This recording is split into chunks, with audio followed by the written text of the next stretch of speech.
Hey everybody, what's going on? Dace here and welcome back. Not too long ago I received a code for Crystal Breaker and I've been enjoying this as something more casual to jump into amidst everything else on the go these days.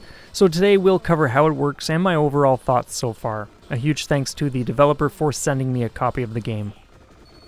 Crystal Breaker doesn't give you a run to play through where you go from one stage to the next. There are 8 stages in total, but these are all isolated. This might be a crystal deal breaker for some, but I feel this works great for those who want something more bite-sized per session, or those who want to gradually improve their PBs.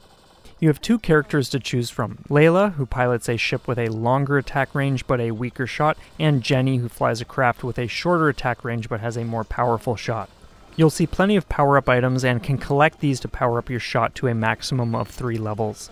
These increases add additional streams of firepower that give you more coverage. If you're already at the maximum, then collecting a power-up eliminates all enemy projectiles on the screen and deals 1 damage to each enemy. When you take a hit, you'll power down 1 level, which actually isn't a big deal because you'll likely see another power-up item in less than 10 seconds. However, you do lose 10,000 points every time you take a hit, so that's definitely something to keep in mind if you're playing for score. There's also a boost mechanic. While holding down the boost button, your ship moves much faster. There is a gauge at the bottom of the screen that fills when you initially begin holding the button down, but it doesn't run out or have any conditions from what I can tell. The gauge simply drains once you let go. I actually didn't use boost at all during my expert mode stage 8 with Jenny, and when I did the same stage with Layla, I experimented with it once or twice during boss fights, but other than that, I didn't feel it was a necessary function for just making it through the stage. Now that I plan on improving my Stage 8 Expert Mode score with Jenny, I'll give the boost mechanic greater consideration since I can see this helping with collecting more crystals that would otherwise fall out of reach. Plus, with the faster overall speed, more enemies can be tackled in a shorter duration. You don't receive collision damage when running into enemies, but will always take damage from enemy projectiles. You start each stage with 3 health and can gain additional HP through score extends.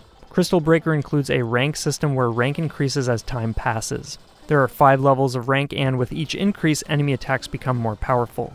When you take damage, the rank drops by 1, and the rank counter is reset.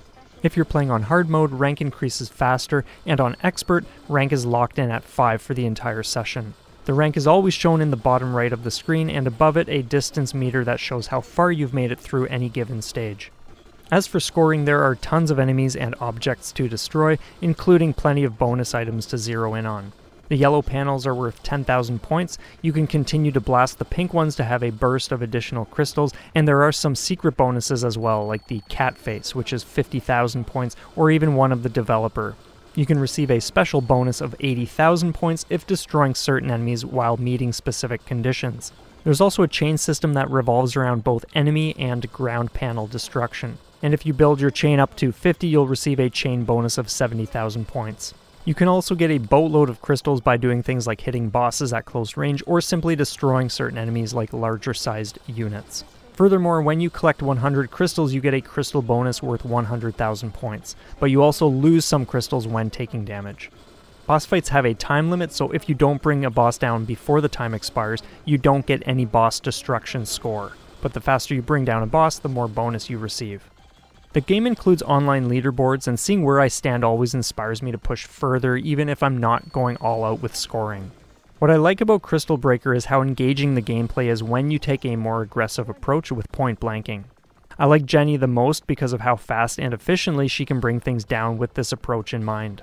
Unless it's some other condition I'm unaware of, the game appears to roll out additional enemies if you destroy enemy units fast enough. For instance, there's one larger sized enemy I encounter when playing as Jenny, but never see playing with Layla, which always takes much longer to bring things down.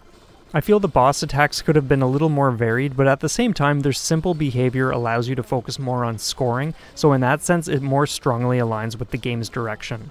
Outside of that, the amount of crystals you can soak up at times is incredibly satisfying and encourages you to snatch up as many as possible, which fits well with the more hectic nature of the gameplay. In closing, Crystal Breaker is a solid addition to the dev's catalog. It's a fun shooter perfect for super short bursts or longer sessions, and if you've already jumped in, I'd love to hear what you think of it. If you haven't checked it out yet, there's a demo on the Nintendo eShop, and it's currently going for about 20 bucks Canadian. To see my first Expert Mode Stage 8 clears with both characters side by side, I've included a link in the description. Anyway, that's it from me. Thanks so much for watching, and we'll see you next time.